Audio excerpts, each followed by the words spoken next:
Hello everybody, good evening. Actually now it's morning. This tonight's talk is recorded. I'm here in the vineyard with Fernando, and it is Friday before the week before. I'm gonna be going on a short vacation, and so we are recording something very cool. Today is the first day we're actually taking a sample of some grapes. We're looking here at Pinot Grigio, which is this beautiful color cluster. They call it Grigio because actually Grigio means gray, and it's a grape that actually comes from it's a cross that occurred in nature spontaneously between Chardonnay and Pinot Noir. It was observed way back in the 1400s by the individual named Rulander, and actually he was the first one to notice that some vines were showing some berries of this color. So what he did, instead of propagating from the wood, which is normally what we do, he took some seeds from those berries that had a different coloration and started a new plant from those seeds. By doing that, he actually used genetic material that was already from the cross, whereas if you use the wood, it still would be the main type of varietal that is from the trunk itself, from the root system and so on. So it's early August. We went through a very dry July. We barely get 2.5 inches in the whole month. Was very little. We were really hoping for rain. A few days ago, we almost considered to start some irrigation. We were seeing some sign of drought.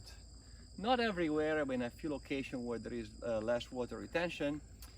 And so the hope for a couple inches came. We got actually a couple inches last week. We got barely an inch last night. A big storm came through. And the vines are working really hard. So it's a time where we start going through and take a sample. Normally we would go through the whole vineyard and pick some berries, but today, just to make it a little more simple, what we can do, we can pick a cluster, and we're gonna just simply squeeze it on this very simple equipment, and which is it is called a refractometer. Basically, there is a prism here inside. We put a very thin layer of juice. We press this down actually, and the light comes through here, and it has to go through the thin layer of juice, and is the light, according to the sugar content, is deflected before it goes into the prism, and there is a graduated scale inside that gives us the separation and actually transform the light refracting into a dark zone and a light zone. And here we can read that this Pinot Grigio, it's about 16.5 brix, which translated to alcohol, it's about 9.5% alcohol. We will likely pick this Pinot Grigio in 10 days to 2 weeks, when it will reach a natural sugar content of about 21 brix, 21.5, which translates into about 12.5% alcohol. It's not just a matter of alcohol, it's a matter that now the grapes still have a very, very high acidity. The seeds are still so green. Very tart, super tart. And so yes, hopefully the next few weeks we get very little rain. Actually we get none, we'll be fine. If we get a storm here and there, it would be not a big issue at all. And the grapes are very healthy, the foliage is very healthy. So far really looks like it's potentially going to be a great harvest. And now I'm going to take the phone from Fernando. I'm going to actually let Fernando say a few things maybe not about the Pinot Grigio because I say quite a bit already. Okay. Maybe this is the vineyard a few weeks ago. Remember we were thinning out, and so look at the miracle. Look what happened. Yeah, we dropped quite a bit of the fruit from this on the Nebbiolo. It's about we dropped probably 40 to 50% of the crop. We left only the best, only the grapes that are totally exposed and showed really beautiful growth, and also try to separate them as much as possible, and so they got plenty of sunlight, and give them the exclusivity of the space of having one can per cluster basically, so they can ripen the fruit nicely. We have beautiful foliage. We just give them some nice food, some nitrogen, so they can have enough nutrients to grow, a little bit of bottom, and they really respond nicely. They were starting to show some stress from the heat that we were having a couple of weeks ago, but right now you can see they totally recovered from that. They are totally working hard. You see the green color that tells us they're really having quite a bit of nice photosynthesis going on. The photosynthesis is the process when they take the sunlight, the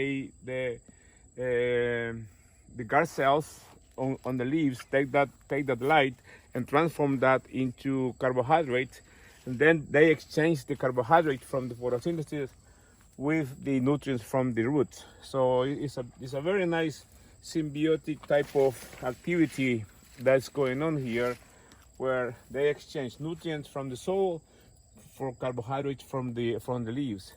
So that's basically how they get to ripen all this fruit. And here, of course, we are at least a month and a half away. We're probably gonna be picking this Nebbiolo toward the end of September. That's what we normally do. As you see, some cluster here, they're still a bit more green compared to the one we saw before. They're probably just a few days apart. That is simply a reflection of the soil they're feeding on. Some area where maybe they have a little bit less access to water, it's more meager soil, they ripen a few days earlier. Here the soil is slightly different, there's a bit more water, they're still pushing a bit more energy in the leaves, but it's really not as relevant at all. In case we see in another week, everything should have been turned totally blue. At that point, if we still see some clusters that are totally green, we still do another pass and we eliminate a little bit of what could be lagging behind more than in other cases. And actually there's another vineyard back here, which is we're gonna see the block of Cabernet Franc that does our single vineyard Goodloe Mountain. Is right over here.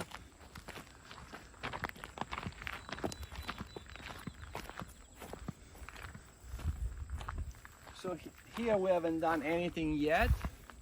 We haven't selected any clusters yet, but it's due to be done next week. We're gonna have to go here and reduce also some crop. You see here, here is very clear. You can see some cluster starting to turn, some are staying behind. So we give a few more days, and when we come in, we're gonna have a better understanding what to eliminate and what to keep.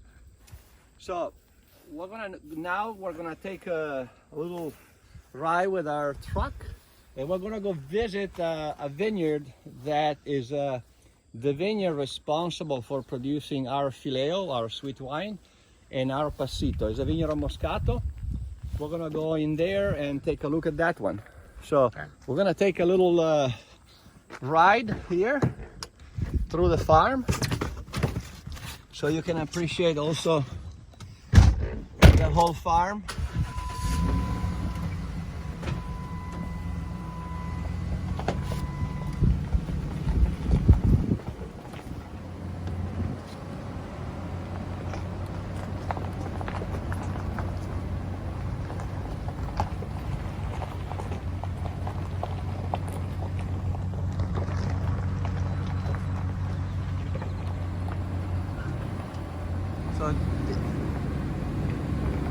this whole area is an area that was planted. We started planting it about 12 years ago. We just finished the whole planting.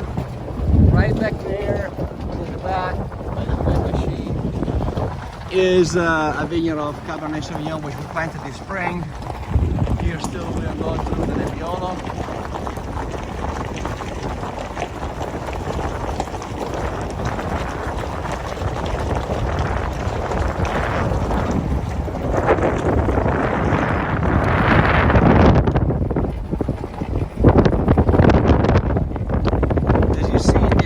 Area we will not plant any grapes because the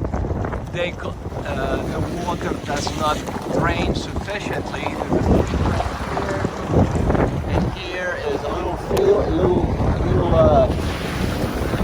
home for our Berkshire pigs that we raise on the farm. This little vineyard, it's a vineyard of Cabernet Sauvignon, and it is actually a vineyard that has a very unique soil and is facing to the south, and it makes the best Cabernet Sauvignon that we have on the farm. It's only half acre, but it's a very treasured little vineyard for us. Up there, actually the mountain you see on the back, that is the whole range is called the Southwest Mountains. And to give you an idea, just on the other side of that mountain, you go east, you go down, you go flat all the way to Europe. So it's really cool. On the other side extent, we have, on this side extent, we have a new vineyard of Merlot.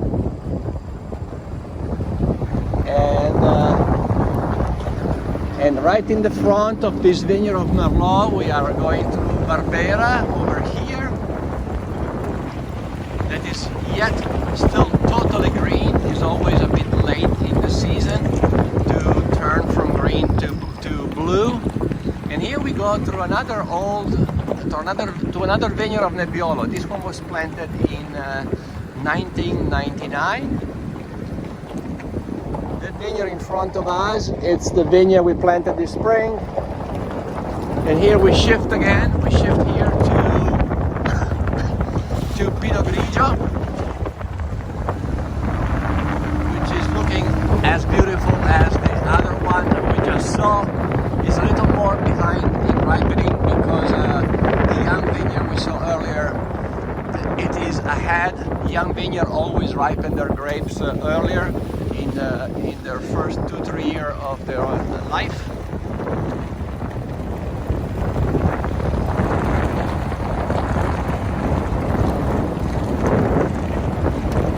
Go through some very short rows of Pinot Grigio.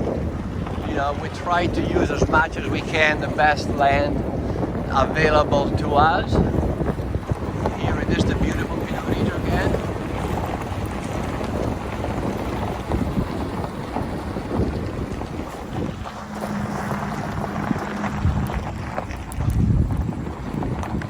And now we are approaching the vineyard of Moscato.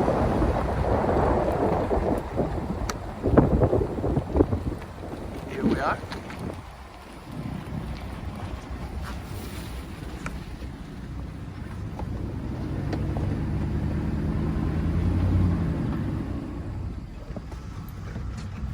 So here we are in the Moscato vineyard.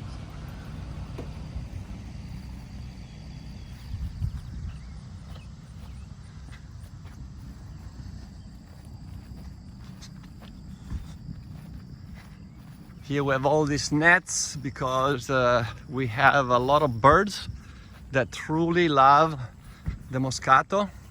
If we were not doing this, we would lose a very large amount of our crop. And here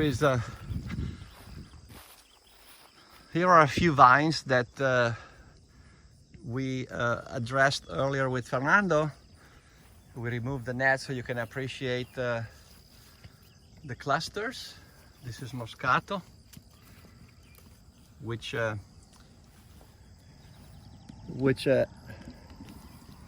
the Moscato is already extremely fragrant, which is typical of this variety.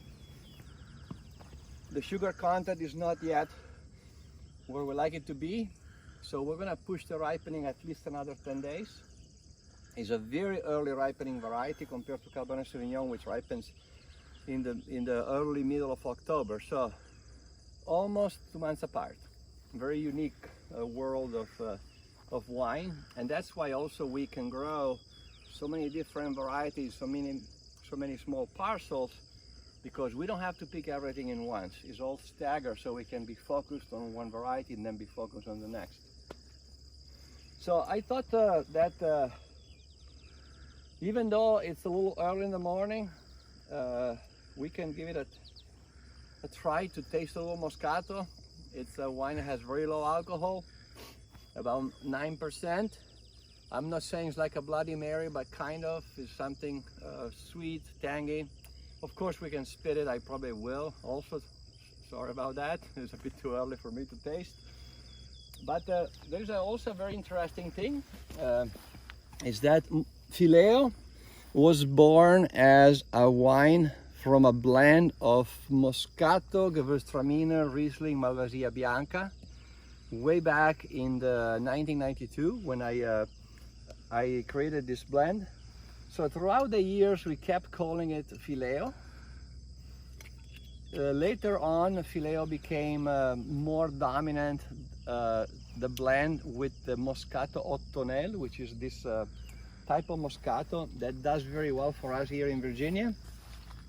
And also we were blending a little bit of Vidal with it. Although as of last year, we shifted entirely to be produced with Moscato Ottonel. And for that reason, now it's still called Fileo, but also called Moscato, which is a very, very popular, fragrant, refreshing sweet wine all over the world. And this is from the production of 2019. So it's the first time that actually I taste the Moscato in the vineyard where it comes from, with its own name, just by itself. This wine was made entirely from this little 3-acre vineyard. Very intense aroma, almost of peaches, very intense flower aromatics, also some sage.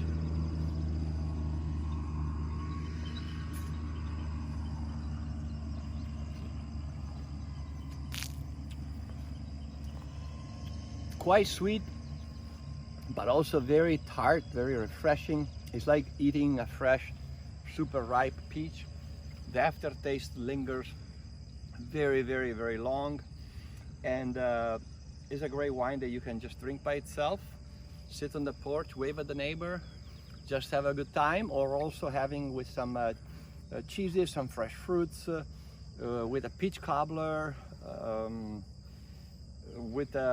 even with a tiramisu if you wish. It's no limit to sweet wine, how they can be enjoyed. And actually I'm gonna pour just a little glass for Fernando. I was waiting for Fernando, and I'm gonna take the baton here, Fernando. Okay. And so Fernando is gonna be here in a week or 10 days. Mm-hmm. Probably one night at 3 in the morning when it's nice and cool. That's the best time. Yep. Yeah. We usually harvest these grapes around 3 a.m. To 2:30, depending on how the nights are shaping. But we try to get the most aromatics, and the best way to preserve the aromatics is to harvest these grapes at the coolest temperature possible during the morning. So I usually here early morning temperature probably in the high 50s, low 60s, which is perfect. And it's a variety that it doesn't take long to harvest at all. This is very easy to come off the clusters, and so we bring this into the winery. We chill it down again and ferment it very slowly. So we always try to preserve aromatics that way, and you can see the expression of that on the wine, because that's the best quality about this Muscat Ottonel, that it really has some beautiful aromatics, and you can totally get that on the wine. And Fileo is probably the best expression when it comes to Muscat. And so the clarity, the color, this vineyard is actually it's been really kind to us, because this vineyard is in one of the best locations in the property, that we never have to really worry about frost. It's on the highest elevation. It really one of the vineyards that give us the opportunity to grow these grapes to their maximum level of maturity. And and then we bring these grapes to Daniele and Luca, and they work their magic in the winery, and we get these beautiful wines. Well, thank you, Fernando. There is no magic. There is just love and passion for what we do. And yes. no, but anyway, but there is a little magic, but we cannot say what it is. No, anyway. The magic is really the love and the passion, and of course this beautiful land here. Mm-hmm. And so thank you so much for watching us, and we'll see you soon. Probably next time we see each other, we may be showing you some grapes already, or some wine fermenters. The excitement is just gonna build up from now on. Or we'll be harvesting something nice probably. Yes. Yeah. Cheers. Bye. Thank you. Thank you. Bye-bye.